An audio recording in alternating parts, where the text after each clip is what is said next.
What's up, guys and gals? Welcome back to the Nerd Castle. Today in the world of indie games, we're going to be checking out Lords and Villeins. This is a city builder. It's not much of a looker. Once again, that's the caveat. A lot of people come to the world of indies expecting to have, bang-up Elder Scrolls graphics or whatever. Rockstar level fidelity. It's just not going to happen. It's the indie industry. You got to be into it. The lo-fi thing. I grew up with games that look like this, so it's always fine by me. I don't really care at all. But this game's kind of unique in the sense that, it's sort of like RimWorld, but it's like RimWorld with less control over what's going on because you're a lord, and effectively, you sign your little villagers up fiefs and jobs and things like that, and they accomplish them in return for being paid or in return for your favor. It's kind of an interesting concept that I think the game is playing around with, and this is just the demo of the game that was being shown off for PAX or whatever else, and so we're going to check it out today. But I think the idea is actually very, very fertile ground that could be developed in a very interesting way once you see it in motion. So let's dive on into a new game. We can pick where we want to play at. I'm going to go with Seaside, dude. I live by the ocean. I want to have my colony by the ocean. All right, welcome, young lord. I know this is your first time ruling over a land, but don't worry, it will come with experience. You don't have much to lose if you fail, that is if you don't count the land or your head, but things will be great. I wrote everything you need to know in this letter. Are you ready? Think about your name. My name is going to be Lord Pudgewrinkle. Sounds good. All right, I don't really need that because I sort of know what I'm doing. I don't super know what I'm doing, but I sort of know what I'm doing. Hey, there's the seaside right there. I live by the sea. I can't imagine it's always weird to me that there's some people that have never seen the ocean. Because this ocean is such an integral part of my family is Hawaiian on one side, so obviously the ocean is hugely important on that side of the family. One of the first things you learn in my family is how to swim, and everything else is snorkel and all that kind of stuff. And then I also live on the west coast of California, or west coast in California near the ocean. I've never been more than 15 minutes away from the ocean my entire life. It's odd that some people have never seen the ocean. It's not that impressive, in all honesty. It's just blue as far as the eye can see. That's pretty much it. It kind of smells, depending on if it's low tide or high tide. Lots of seagulls, maybe some pelicans, that kind of stuff. Let's see here. Actually, this is not a terrible spot for our city. I actually kind of dig this. So the first thing we need to do is we need to assign zones. We're going to need zones for various things. We're going to turn on the zone grids here so that we can see what's going on. But we need to have household areas, so these are going to be assigned to families. They will live there after we give it to them. I would suggest doing a 6x6. You're going to need some room. That's just hard facts, is you're going to kind of need some room in order to make this all work. And so I would suggest you give yourself ample room with a 6x6. It's going to seem like a lot if you're used to playing stuff like RimWorld or whatever, but trust me, that's the amount of space that you're going to need. We're also going to need some farmland over here. I would suggest we just parcel it out on another 6x6 right there. We'll assign the farmland a little bit later. The reason why we're so close to this edge right here is there's a reason for that. We need to assign the Lord's Forest, which is essentially ground where it is legal for the people that live here to harvest trees, gather resources, pick up mushrooms, all that kind of stuff. And so anyways, we'll start out with a Lord's Forest right here, the Forest of the Laird. There we go. And we'll kind of just have that chill right there. We're not going to make it massively huge just yet until I know that we're going to need it. Now we need to build some houses. So we got these set up right here. I'm just going to draw the boundaries with some of these wooden walls right here. There we go. Perfecto. We'll have this guy open up vertically so that it's not all we'll have 2 doors actually on this one. I got 2 doors, one to the outside, one to the floor. Yep, we'll have 2 doors. And then maybe we'll have 2 doors over here too, just to help people pass through faster. That sounds all right. There we go. I mean, it uses up a little bit of floor space, but I think it'll be cool. We also need wooden doors. So the door there, door there, door there, door there, and a door there. Perfect. Now we need floors. So I'm going to take these oak wood floors, and we'll just go bow, bow. There we go. Perfect. And if we turn on the grids, or turn off the grids, you will see that we have houses now. The other thing that houses are going to need is if we turn these back on, you can click on this. If you click on this right here, you can assign a family to that tract of land, and they are now bonded to you via a fief. That's effectively their land that they're working in your service. So it's your land that you have gifted to them so long as they work it, live on it, and make themselves profitable. But in order for these things to work and for them to move in, we need bedding. So we'll go with a bed first. So there's our bed. And then the other thing that we're going to need is we can go with the wooden table. And by the way, I love the fact that you can just like click on the stuff right here and it'll put it on your clicker. Fantastic attention to detail. That right there to me is like the perfect example of quality of life. Right there. It's perfect. I think I want this bed to be right here. And then we also need a table right there. And then after we've got the table, we can put a little chair in, like maybe right there. Yeah, it sounds okay. I'm going to put a chair in right there, too, while I wait. Because we're going to have to do the same thing over here. I probably should have done all the beds at once, but, you know, I didn't. We'll go with a wooden table right there. Perfect. All right, turning our grids off. Oh, no, dude, that bed is in the way. Oh, no. It's okay, I can move it. There we go. We moved it on over to there. I deleted it. I moved it. It cost me some resources, but whatever. Now, what do you want to do if you want to assign all these? Well, you click on each one individually. Then you will assign a family. So we have the Ventress family. They have been assigned to that household right there. They are now engaged in a fiefdom with us. This is the Jansen family. We'll put them in right there. And then this is the... Who lives here? This is the Mathan family. All right. We'll put them in right there. Now, we probably want to take a look at each of these families and figure out what they're good at. So we've got the Mathan family. They're farmers. We've got the Jansen family. It looks like they are woodsmen. So they are foresters, essentially, or yeomen. Kind of interesting thing. My great-grandmother left me a giant binder where she spent like 20 years tracing our family history back to Scotland. That's what my family did. Like back in the early 1800s, we were yeomen on Scottish nobles' lands, so we were responsible for like forestry and stuff like. Kind of cool, right? It's interesting to know what your ancestors did. And then this guy is apparently a fisherman. Okay, he's all by himself, which is a little bit of a bummer, but you know, sometimes you're alone.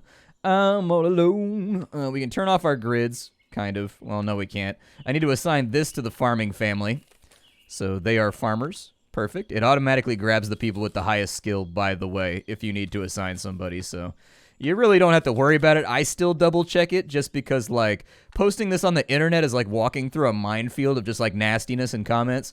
And so anyways, I double check still just to make sure I don't do anything dumb on camera. Still, I occasionally slip up. But seriously, though, it's terrifying, man. It's kind of scary to upload some days.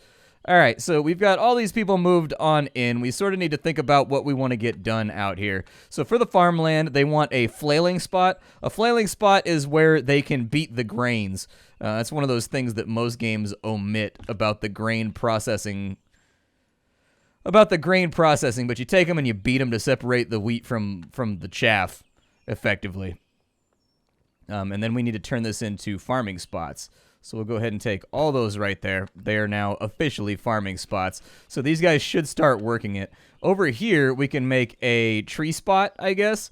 So we can plant the seeds of trees. They will grow faster in forests. We also need a sawhorse that'll allow us to process wood into planks, which is probably a good idea. So maybe we'll put a sawhorse in, like, right there. These guys are going to be responsible for supplying us with lumber, effectively.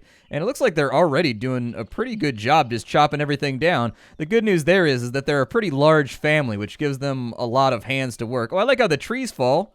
That was pretty cool. I didn't expect it to, like, slouch over. I figured it would just, like, disappear or something. I don't know. Like, I wasn't expecting, like, full-on animation from some of these little things. That's cool. I wonder if every single type of tree... So you've got, like, the... What are these things called right here? These are the trees that we had in our backyard when I was a kid. I don't remember what they're called. Rats like to live in them. I already told that story.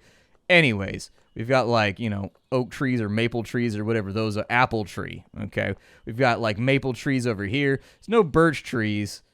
What are those, poplars? Okay, poplar trees. Fair enough. Oh, that's the oak tree right there. That's the valuable stuff. And then obviously we've got like spruce down in this area. Cool. Well, these guys have already planted a field out here. I actually didn't expect them to plant that much. Sort of surprised by how much they were able to plant on the first day. The families are going to need bigger houses, I think. It looks like some of these guys are sleeping out in the fields. So I guess they won't share a bed. We could probably add another one, just to make it a little bit smoother. Like, I assume that back in this time period, people were not huge on personal space. All right, that's my guess, is that they weren't like massive on personal space. We'll throw that in right there. We'll throw that in right there. They also need like light sources. Yeah, put that in right there. Put that in right there. They're gonna have access to candles because I guess we're like a rich settlement. All right, we need a fishing pool as well, and it wants me to assign it to fishermen. So we've got an area that we can fish inside of up here. I'm gonna turn on the zones overlay, and then we'll go with this right here. We will call this just a little strip of land right there. We'll call that a fishing spot.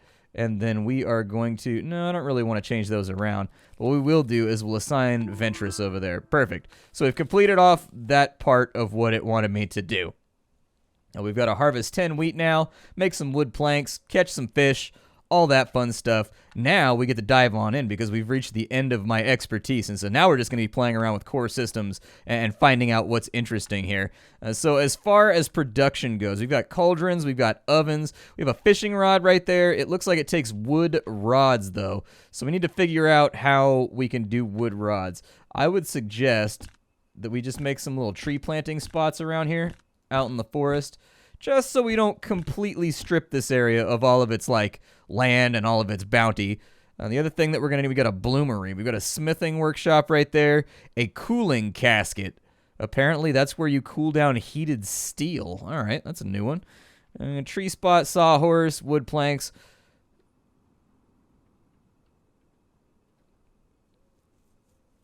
Oh, we already have wood rods. Okay, well, I guess they get the wood rods just as an extra from the trees. So that means, actually, we can make a fishing rod over here. Yeah, there you go. Throw a fishing rod out there. He's going to go ahead and he's going to use that. We can also do fishing nets. Okay. Effective when fishing, but requires time. What does this one do right here? Catch fish in a lake? Oh, maybe we have to do a net.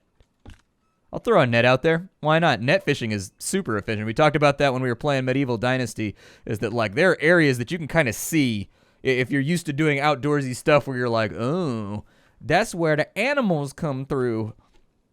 That's why we can take them out just in case they get frosty. These people have like 4 beds that they're going to require. So which one is their family right here? So that's Jansen. Which one is the Jansen household? That's the Jansen household. Okay, let's expand the size of their house too. Because we should have a little... Well, we don't have enough planks. We might have to wait.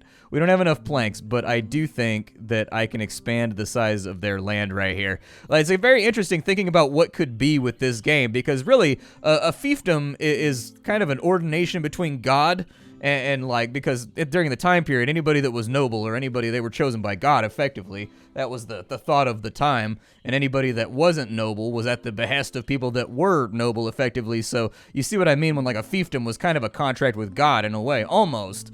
Like there's a middleman, i.e. the noble or the lord or, you know, the baron or the count or whatever. But either way, you know, God selected the king selected the barons and the counts and the vicomtes and all that kind of, the viscounts or however you say that word. The only people I've ever heard use the word viscount are people from France, and they always say vicomte or whatever, and so like that's how I picked it up. I don't know. Not a word that I've heard English speakers speak a lot, in all honesty. But anyways, my point is, oh, he can use the fishing rod over there. Okay. Well, hopefully he catches something. Looks like he's bringing it back. Nice. So he's got 2 assigned zones over there. So the Jansen family, I would very much like to get them kind of squared away.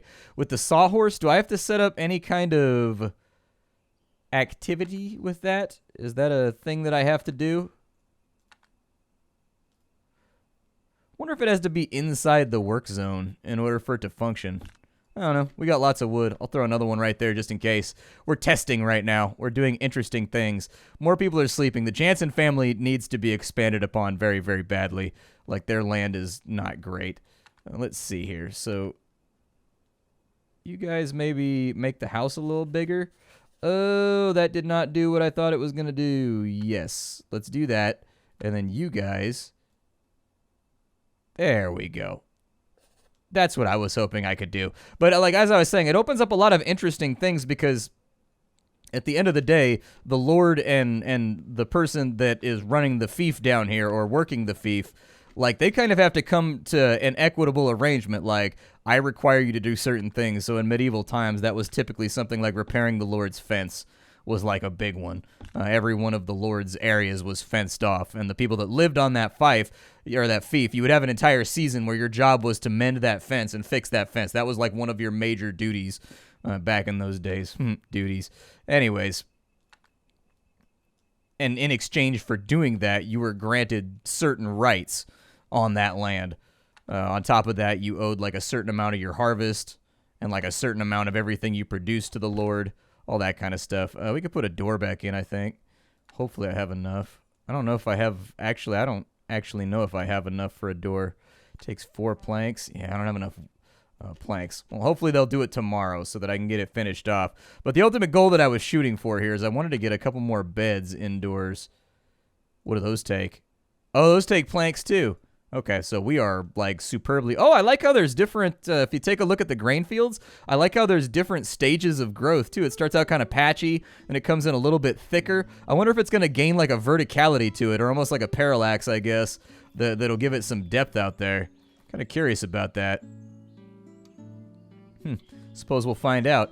Oh, they will. Okay, so it has to be inside the work zone. We learned a new thing. All right, so we'll tear that down real fast because obviously this one's working right here. But as soon as we get some planks up and running, we'll throw another door in on that side. And then once the door is in, we'll add a few more beds. It looks like we've got one person who's just going to be like flat out dedicated to taking care of business over there. I don't know how much food we're supposed to have. Like, how do I tell how hungry these guys are? So this guy's a farmer. We're going to beat the grain over there. Like, we probably need to make, like, a kitchen tile. We don't really have anybody that's got cooking for a skill, right? It's an interesting thought. Wonder if they'll just eat the fish raw. That's another question that I have. Let's see here. So we've got stone blocks in order to make that stuff. Do I have stone? I just have flat stone. So I can make a cauldron out of it. I was thinking... Oh, there's a mill right there, too. I assume that that probably goes inside. Let's test it, actually. Let's put in a... Oh, the bakery, yeah. So there's a mining field right there. We've got a blacksmithery where a number of things can happen. Okay. We don't have anybody who's a miller. I don't know exactly how we make that happen. If we can just like reassign them. I wonder if they can go and work in the place if they don't have any skill at it. Let's try. I'm going to put in a windmill over here because we're growing grain, right? So we'll put in like a mill right there, like a little milling space. And like, let's say that I wanted one of these guys to go on in here. Oh, the Mathen family is apparently good at milling. No, they're not. Never mind. It's a 0. You can't assign them, though. That was my question, is I was curious if you could assign them to that task. I'm sort of curious if you can assign them to multiples or if it's going to pull them off of there. So let's say that I go with the Jansen family over here, right? Oh, they're responsible for both now. Okay. Sounds like a plan to me, then. You're not going to hear any complaints from my end of the field. So they can't have multiple tasks, but you're kind of going to assign the people that, you know, have the larger families to do more things. Hopefully they'll level up and take care of it, too. All right, well, now that I know how that works, let me go on through here. I'm going to delete that real fast. And then... Did I ever finish my thought from earlier? Anyways, it'd be cool. So the fiefdom is an agreement between a lord and a peasant. It'd be cool if the peasant had the ability to kind of make their own demands as well and be like, my lord, we need this. Otherwise, I can't do my job properly, you know, and they'll move off the land and basically pull a runner on you if you don't. And then you got to catch them with like soldiers and stuff like that, but then they're always grumpy or they move to neighboring kingdoms. Like at the end of the day, it's a symbiotic relationship, kind of. I mean, sort of. I mean, it's a much better relationship for the noble than it is for the peasant. Fair enough. But at the same time, you know, it's an arrangement. And I think it leads to interesting gameplay choices if those are ever implemented. Like the peasantry has their desires, you have your desires. If you don't fulfill their desires, you could end up with a revolt on your hand. They're burning stuff down and causing all kinds of problems. And if they don't carry their end, you got to do the hard task of kicking them off the land and getting a new family to take over it. Like just stuff like that, I think would make the game really, really interesting. And then families would have their own squabbles and reputations towards each other and towards you, and you've got to mediate that in a lot of ways. Like I honestly see a lot of interesting ways that this whole thing could work out. Like I really sincerely do. So while it's a basic idea right now, it could be expanded into a really interesting idea as time goes along. The foundation is there. We're gonna need a kitchen. Yep. We're gonna need a kitchen. So let's maybe go with that. We'll put a kitchen like right there. I don't know how big a kitchen needs to be, but we've got a cooking table. What's that going to cost me, actually? So we've got production over here. So we've got cooking table, 8 planks. So we don't have that just yet. We got to wait for a few more planks to come through. But I was hoping what they'd be able to do is, hey, there it is. All right, so with the cooking table, we can just drop that in like right there. Perfect. With the cauldron, we put that in right there. Perfect. And with the well, we don't have enough resources. So unfortunately, we're going to have to wait on that. Yeah, we need stone blocks in order to make that work. I don't know where, so I assume it goes in a rock gathering zone. But anyways, we got to gather rocks and we got to shape those stones. So I assume we got to make a rock gathering zone, like a masonry zone basically. They can work at a mining field. There we go. It just produces stone. Okay. Well, we can kind of put that like right there. Yeah. I don't know if they'll mine off that wall right there. It's an interesting option. We could send, is anybody good at this? I wonder how we get new households to move in. Probably have to build more, we probably have to build more places, right? Probably got to have like a few more awesome things. I don't know how much water they're going to need to get stuff done. Like, the water makes sense for stuff like flour or whatever else. But, like, for, like, cooking a fish, do we really need that? I mean, we have 452 meals anyways, so I don't even think we really need to worry about food. I think they've been gathering all the wild plants and stuff that exist up in here. Might be efficient, too, to add another sawhorse over here. I think I will. Let's put another sawhorse, like, right there. We'll just have, like, a full woodworking zone, because we're not producing planks at, like, nearly the rate. A new family would like to settle in your village. They are a family of 2, and their profession is farming. Do I accept them? We already have farmers. I don't know if we need more farmers.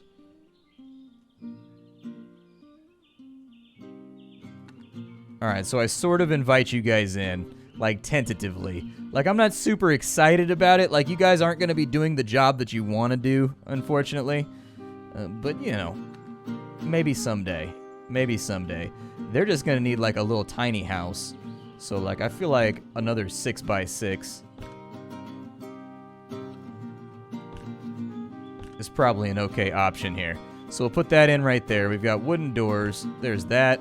They've got a door now, too. That cost us 8 wood. So, unfortunately, I'm going to have to, like, make a household zone right here. There we go. And then with this household zone, we will give it to the Barkington family. Perfect. Barkington family is ready to go. 5 of those ready to rock. Love to see it. I'm going to leave it at 2 for right now because I don't want them to go too crazy. We got meals coming out of our ears, so I think we'll be all right there. Looks like they harvested something over there. Nice. Yeah, there it is right there. That gave us a little bit of wheat. So that's pretty cool. Wonder if the flailing spot needs to be inside this zone. It probably does. That's how it worked for the last one. So let me edit this zone real fast, and we'll just take it up to there so that they have the wheat thrashing zone. Yeah, there it goes. They're wheat thrashing it. Okay, so we can just reasonably assume from now on that they have to thrash wheat over there, and thrashing the wheat apparently gives us hay, I guess. It's kind of interesting. Oh, it gave us grain. Gotcha. So it splits it into like we've got like a cask of grain right there. So the wheat processes into both hay and grain. Got it. Perfect. Understood. These guys are still chillaxing for right now. I'm going to put the game on warp speed because you know, trying to get it done out here. We'll put in some oak floors. Perfect. And that's used up all of my planks again. I need more planks, dude. I need way more planks. We don't have enough planks flying around. Interesting factoid about medieval times. People slept biphasically back then. Figured it'd be an interesting topic to talk about because we just got to the end of nighttime. But anyways, people slept twice. They slept twice a day back during this time period. So, like, they would go to bed around 6 or 7 o'clock, and they would wake up around 11:30 or midnight, and then they'd be awake till about 2, 3 in the morning. They'd go back to sleep till about 6 or 7 when the sun would come up. So anyways, they would use that middle period in the middle of the night to cook meals. They would use it for family time and storytelling. They would use it for procreation.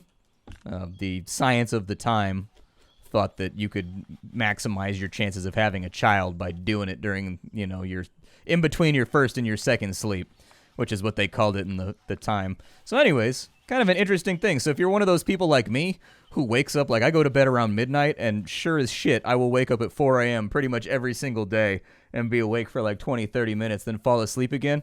I think some people just naturally still do that to this day. Like, it's always made more sense to me, but like then I'd have to go to bed at like 6 or 7. So I just go through life entirely sleep deprived all the time. They all have beds now, so that's good. They don't have a job yet. I would like to give them a job. I'm going to send them out to be miners, actually. You guys go gather me some stone, dude. Like, I don't know which zone of wooden... Okay, so you've got the masonry area. So we'll take like this, and like this over here will be like the masonry area. And then this right here, I will assign... Nope, not the Mathen family. The Barkington family. You guys come over here and be miners. And then, like, when you're not mining, I also assign unto the Barkington family. Like, I tell you guys to come over here and just do that right there, too. You guys are in charge of these two areas. I do wish that I could pick how many people work on each spot. So one person over here, one person over here. But my goal over here is to get this down. There we go. So once that's down, I can start producing cut stone that we can use in order to make the well over here so we can start cooking real meals. Because we are going through about 40 food a day. Like, we are going through food pretty fast. We've got 9 or 10 days left worth of food, but by the time that runs out from all of our foraging out here in the forest, I'd like to have more sophisticated food supplies locked in. All right. So you guys, what's going on over here? You guys all good? You guys just hanging out? Yeah, make me some plonks, dudes. More plonks. Oh, we've got furniture. I gotta put some candles in here so these guys can see. There we go. They gotta be able to, like, survey and look around and take care of business. They're still beating their wheat over here. Sometimes you gotta beat your wheat. It is what it is.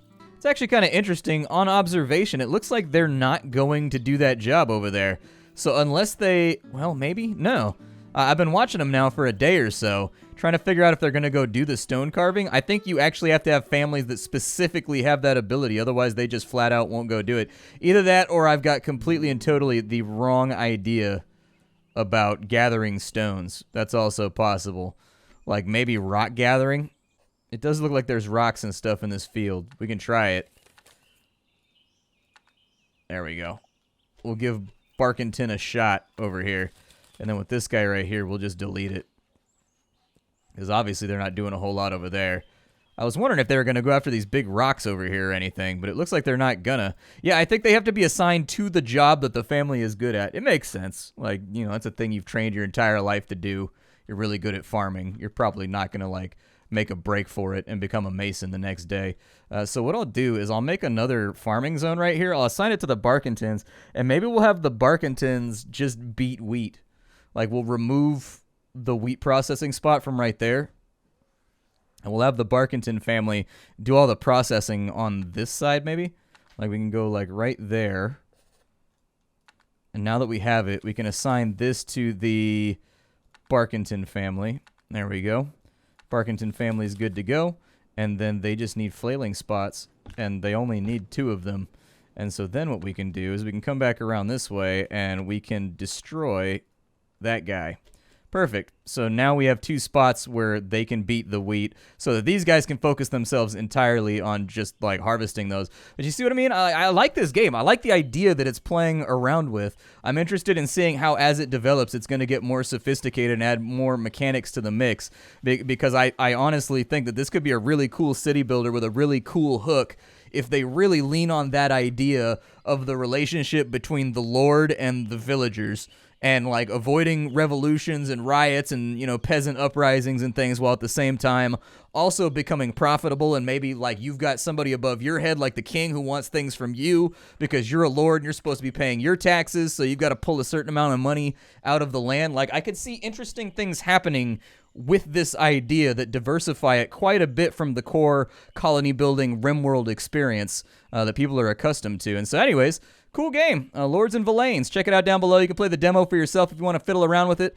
Leave a like on the video. Also, check out the Discord and the Twitch if you wanted to get in tune with the community. And I will see y'all next time. Thanks for being here, everybody.